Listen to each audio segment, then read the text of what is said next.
Ma femme a survécu à une balle dans la tête. Je suis Bob Marley, né en 1945 à Nine Mile, en Jamaïque. J'ai grandi dans une famille pauvre et j'ai enregistré mes premières chansons à l'âge de 17 ans. Un an plus tard, j'ai formé le groupe The Wailers avec 2 amis. Au fil du temps, j'ai développé mon propre style musical, avec des paroles souvent axées sur des sujets politiques tels que la pauvreté, la justice sociale et la liberté.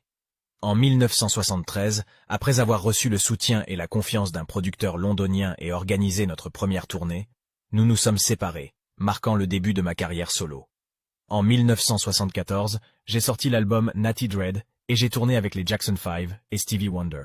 Cet album, en particulier No Woman, No Cry, m'a propulsé au rang de star internationale.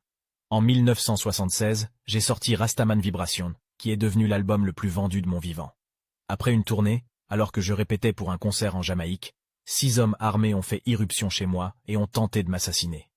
J'ai reçu une balle dans le bras et ma femme a reçu une balle dans la tête, mais elle a survécu.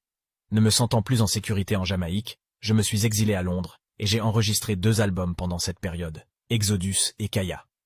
Au début de ma tournée pour l'album Exodus, je me suis blessé au gros orteil du pied droit en jouant au football. Face aux complications, j'ai passé des examens médicaux et on m'a diagnostiqué un cancer de la peau.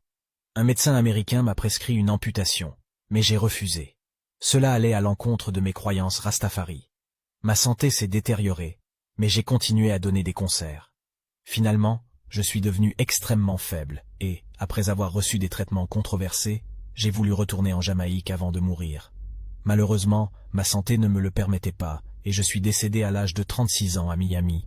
Mes chansons ont touché des gens dans le monde entier et j'étais considéré comme une voix importante dans la lutte pour les droits des pauvres et des opprimés.